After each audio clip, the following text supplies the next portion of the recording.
talking computer science, we're talking marketing, and we're talking about putting money in your pocket, Mr. or Mrs. Entrepreneur. Hey there, Kenneth French with VastSolutionsGroup.com. Guess who I'm here with? Thomas Copeland. What's up, Thomas? Hey, Kenneth, how you doing? I'm doing awesome. This is going to be low key. You know how we go. We're going to be talking to our audience, typically entrepreneurs, as I mentioned, usually real estate investors. Most of them have actually, almost all of them have websites. 93% of our clients have websites. So they know what we're talking about when we're talking about WordPress. And of course, they might need some help in their business as far as marketing goes, as far as, SEO. And I think that's exactly what you do, correct? Yep. That's right up our alley. All right, so let's jump right to it. First, give me a little background about who you are. Who is Thomas Copeland, and why are you hanging out with us here today?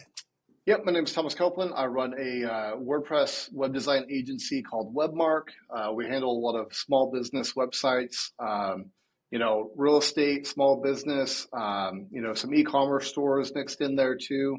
And, that's the bulk of what we do there. And usually we're trying to help small businesses, work on their websites. I try to tell a lot of business owners that, we see a lot of clients come in where they built a website one time and they haven't done anything with it in a decade. And we really try to treat them like these living, breathing things where, it's like, hey, let's actively try and find things to do and work on your website. Hey, like, is there something not working?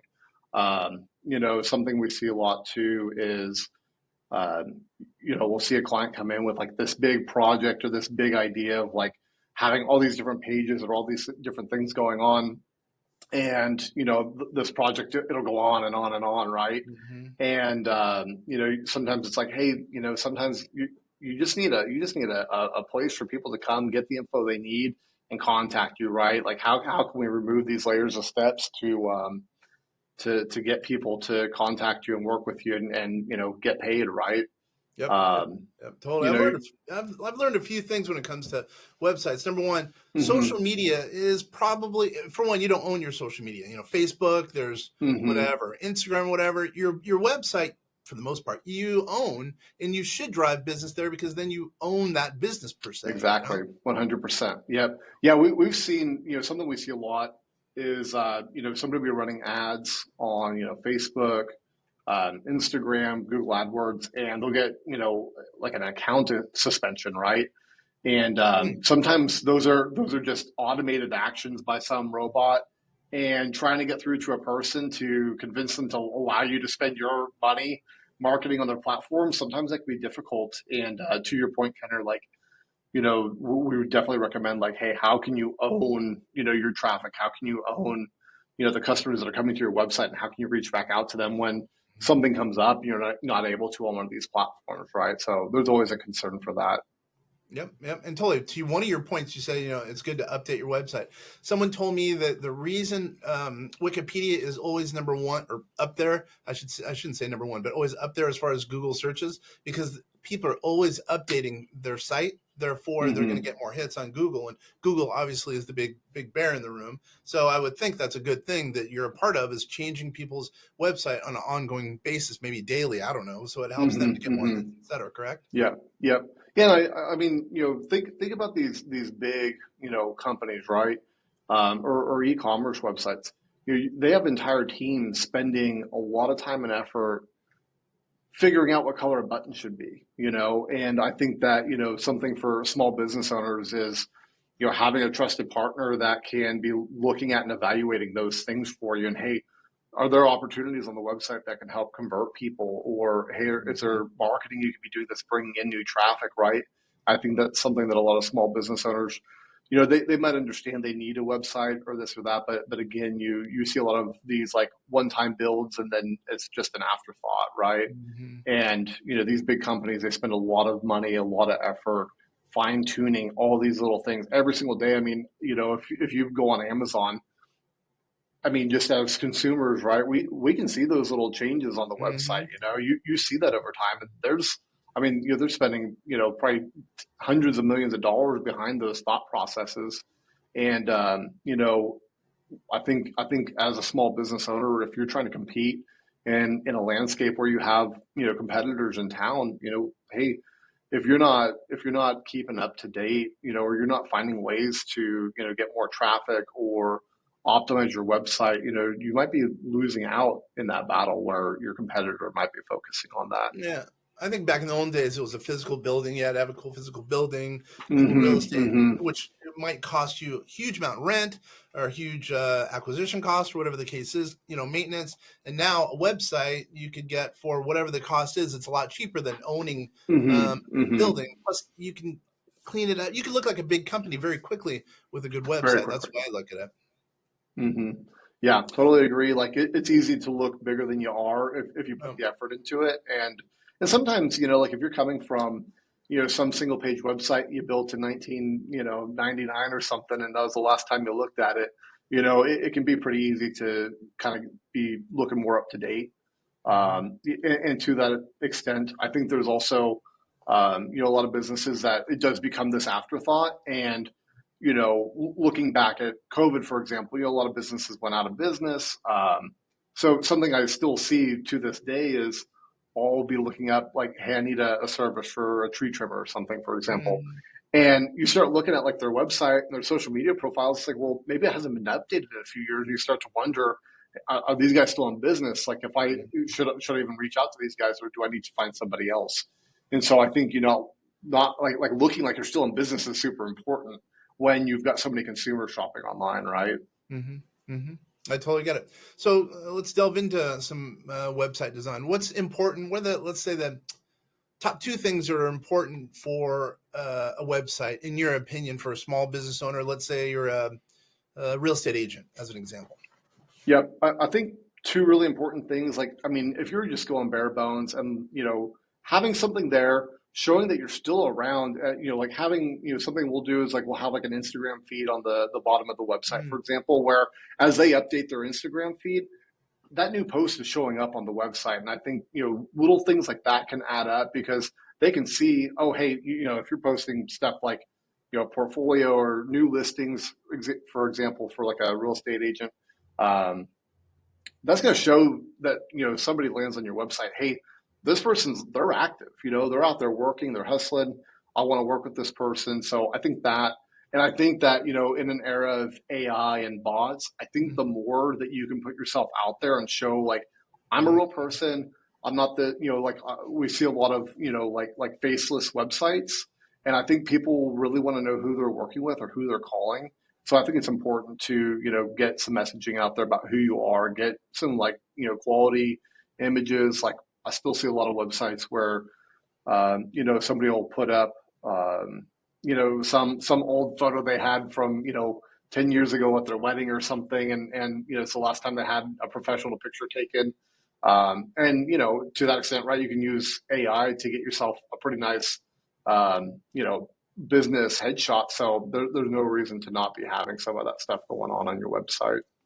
Speaking of AI, as you know, we've been doing AI for a long time, Mm-hmm. for a few years, but now obviously everyone's doing it. People are trying to cut costs. People are even using it in website design. How have you been able to navigate those waters with respect to what website design and what you do? Is it helping? Is Mm-hmm. it hurting? Just in general, I'm wondering.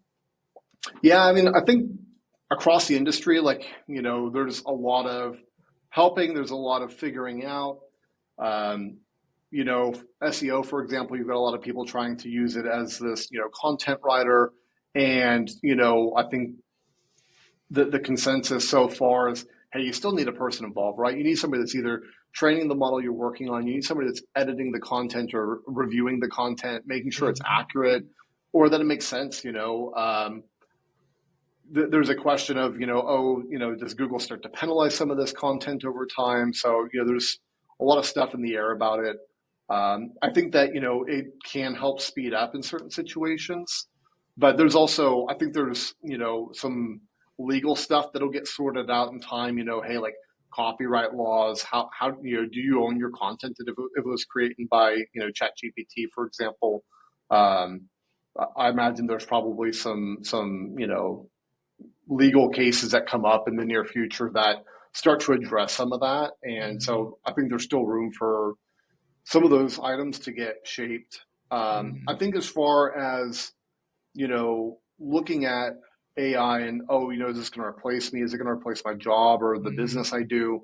I think that it's still going to require, human interaction, right? I think that's going to be the thing across the board. You look back at like the Industrial Revolution or these periods where we've gone through huge productivity increases, right? And while things shape or change, it's not like half the world's out of their job. Mm-hmm. Um, Maybe that's yet to be seen. So maybe there's some reimagining of what that future looks like. I don't think we can have, a class of people that are, just working on these AI tools or driving them or whatever, and then everybody else is just, like out of work or whatever. So there's probably some shaping to see how things evolve there, but Mm-hmm. otherwise, I do think there will be productivity increases, and but I think it's still going to require, people will still need to come talk to a person and figure that out. And I think we can Mm-hmm. leverage these tools to, produce better work or work quicker or, find more ways to, do different things there. Um, Mm-hmm. one thing we've done for us, when we're working on, like website copy, we'll kind of use it to help tease out better headlines. Hey, here's an idea of like what we think this headline should be. Give us a few more examples. And, sometimes we'll get something better. Sometimes we really like what we came up with. Mm-hmm. And that's a small example, right? But I do think, for everyday individuals, like having that, and I mean, even if you just spun up, ChatGPT and just used it for a day and just had like these prompts listed out just to help you get like your social media profile looking better, right? With like your Mm-hmm. bios and stuff. It's easy to have it ask you a few questions, feed it some answers, and let it like give you some really professional stuff to work with. Um, and I think that's probably one of the like big, real quick wins for just like a onesie twosie kind of real estate office is you can start looking bigger faster because you can have Mm-hmm. this tool kind of working for you, right? Mm-hmm. Mm-hmm. How have you, speaking of AI, and I think it also integrates with WordPress. Well, no, let's back up. WordPress. How do you use WordPress differently than anyone else, I guess, inside a website to, make that website pop? Yeah, people use WordPress for a lot of different things. I mean, it powers a huge amount of the internet, so there's a lot of websites. You probably visit a WordPress website, every single day, right? Mm-hmm. Um, there's a lot that goes into all that. I mean, you get into WordPress and you get into all these page builders and themes and all of that, right? Something we do is we try to make it easy to work with an edit, but also we've got, a web design process where we kind of come into, a small business and we really, on the backside, right? It's like, hey, let's really distill down like what information needs to be on here to Mm-hmm. get people to want to call you. Mm-hmm. And, one thing that we really push is, something we'll see on a pre-existing website, right? Is it'll have tons of content. It's like, hey, nobody's reading that, Mm-hmm. Um, and so it's, hey, how can we take the right pieces of that information, this long form content, distill it down into a few headlines, multimedia that's going to drive people, make it look like, you're still in business and you're working, show off the work you do. And I think one big thing that we do, like I had mentioned earlier, is kind of like, hey, how can we take these social media elements where you're people are used to posting on Instagram, right? They're not going on their website every day and making changes there, but Mm-hmm. they're used to posting on these social media. So, hey, how can we take the content that's showing up there and get it to display somewhere on your website? So when somebody comes on here, they see, hey, like this person's out there working today. They're, this is what they're up to. And, kind of giving it like that dynamic element of, hey, this site, even if you're not adding to it or working on it, it's like always being updated to some extent, right? Hmm. Speaking of that, what about Google? I've been hearing a little bit about Google My Business and WordPress. Maybe I'm talking out of turn here. I'm completely wrong. Do they integrate? Is Google My Business a big thing within WordPress, within websites? I just in general, I guess I'll throw that out. I don't think there's like a direct thing there, but I do think that it's really important to optimize your Google My Business profile. Hmm. They've been making some changes. You used to go into a portal area to kind of like manage the locations you had. Now it's kind of showing up in, if you just Google your business, you'll kind of see these, like edit your profile, add to it. Yep. I think it's important to get that page optimized because so many people are seeing it, especially if they're looking at your business directly. I was wondering People are about. using that. Yeah, they're using that to get directions, call you. So it is important, and then they can find links to some of your other assets, right? Mm-hmm. And you can also do status updates on there, and we kind of recommend that. Again, it just goes back to that element of when people are looking up your business, they want to see that you're active, right? And so if you can be adding status updates on there, maybe you're a business that runs promotions, and if somebody sees your Google business profile and they see that information, it's something they can act on. You can also get messages through there, and we see some businesses that get a fair amount of Google traffic, and they will get questions through that Google profile. So it's kind of important in the sense that they're seeing that sidebar, right, with that information, and they're interacting with it, and they're not always clicking it to come to your website. They might be clicking it to call you. They might be clicking it to get directions or whatever. So it is important to make sure that information is accurate. And that's another area where we see people do it one time and kind of forget about it. Maybe they've moved location. I mean, you're literally sending people to an old office and they don't even know that you're in business because they're going somewhere you're not, Yep. That makes perfect sense. So I guess we're almost ready to land this plane. So I have two questions. One, I'm going to ask, how do we get a hold of you? But before that, what's the one nugget that you haven't already gone over that you think someone needs to know in your space? Thomas Copeland, everyone, I mean, you're the man, right? When it comes to, website development, SEO, et cetera. What's the one thing we haven't gone over that you think a business owner, an entrepreneur, a real estate agent, as an example, should know about with respect to their website or anything else in your realm? Yeah, I think it's probably a culmination of a couple things we've touched on, and something you had mentioned was, just owning your traffic, owning your contacts, and making sure that, something we've seen in the space recently with Google updates, especially for like content websites is, for SEO, you start doing searches right now, and you're seeing a lot of stuff pop up, and it's like these Reddit threads and stuff. And I think that Google has gone through and they've updated their algorithm, right? They're pushing certain sites higher than others, and you've seen a lot of websites lose traffic. And when you lose that traffic, I mean, it's not like you can go over to Google and say, "Hey, like I thought we had this agreement in place," like you scratch my back, I scratch yours. They've kind of turned off that faucet, right? Yep. So it's super important to own that those leads coming in, own that traffic, own your list, own those referrals, and build those up with tools and things that you have control of. Because if you rely too heavily on YouTube or Facebook, who's to say you post something to YouTube and it gets flagged for inappropriate or something?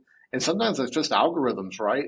But once it's happened and your channel gets shut down, for example, it's really hard sometimes to get through and get that back. And so if you're relying on these million views to your YouTube channel, even for a real estate agent, right? Maybe you're posting your listing videos on there or something, and all of a sudden that traffic's gone. It's like, well, that's just gone, right? And you're gonna have to try and find ways to get that back.